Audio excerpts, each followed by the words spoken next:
Hello guys, today I'm back with another video talking about 5 underrated nu metal albums. Now this is not top 5, these are just 5 random albums that I personally find to be pretty underrated, and of course I'll elaborate on why I find them underrated, and we'll go ahead and get started. We're going to start off with Disturbed with their album Believe. Now, when people think of Disturbed, the albums that are usually point to the most are probably The Sickness and 10,000 Fists.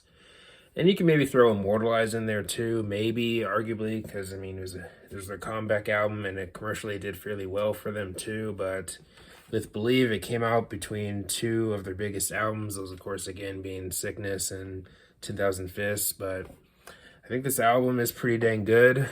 Maybe not as heavy as some of their other albums, but I think especially the first half especially is pretty dang strong. From Prayer to Intoxication, all excellent songs.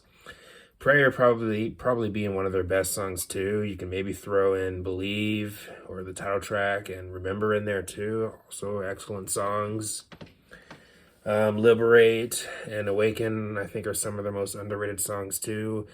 When people look to this album, people usually think of songs like Prayer and maybe Remember, but Prayer is probably the song that gets listened to the most off this album, or it's either the most popular song on the album too. But either way, the album definitely has its share of songs that I feel are pretty overlooked, and I think it has its share of songs that certainly deserve more attention too.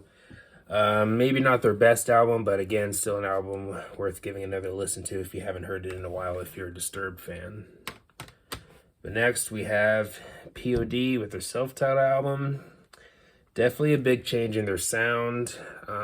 Still feels like POD, but you can definitely notice the sound, especially with the new guitarists that they have at the time, 2003.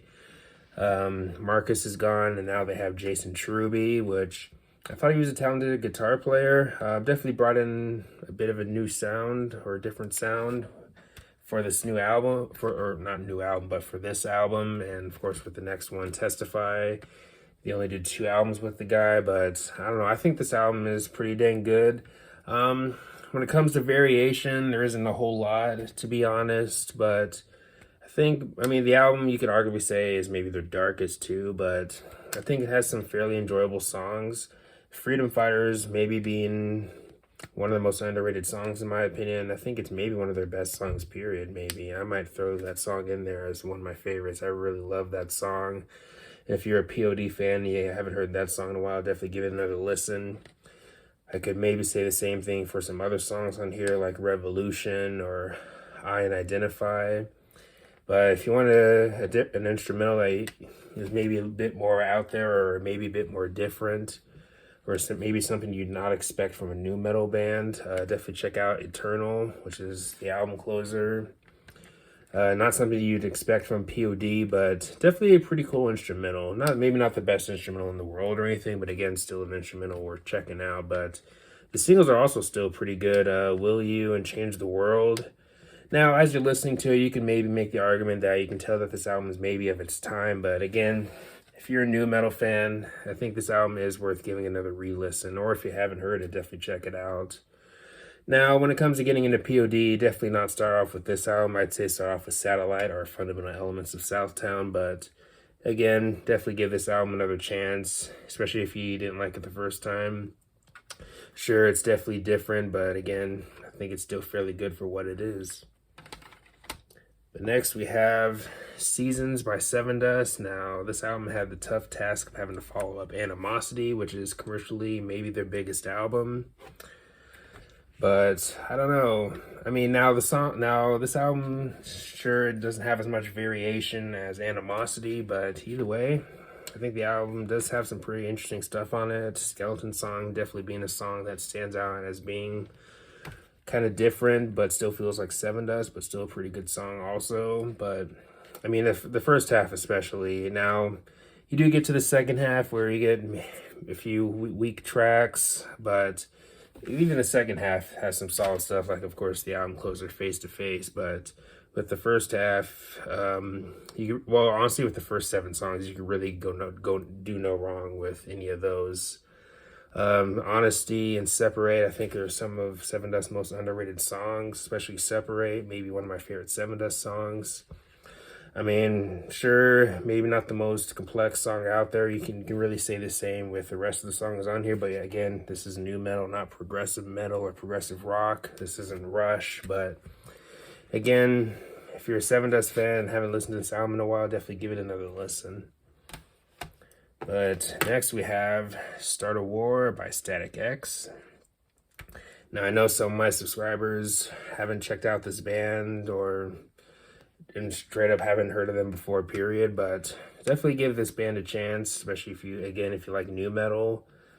They started mid-90s if I remember correctly, but they released their first album in 1999, Wisconsin Death Trip, which is often hailed as their best album, but I mean, some people say that they never really released an album that matched the greatness or surpassed the greatness of Wisconsin Death Trip, and I might agree with that, but honestly, I wouldn't say that Static X has any bad albums. And now, this was the first Static X album that I heard in full. Now, of course, before hearing this album in full, I did hear a few songs, like, of course, Push It and The Only and a few other songs, but this album, sound-wise, maybe a little bit dark, but you can definitely hear the aggression, especially with songs like the title track and The Enemy, or I Want to Fucking Break It.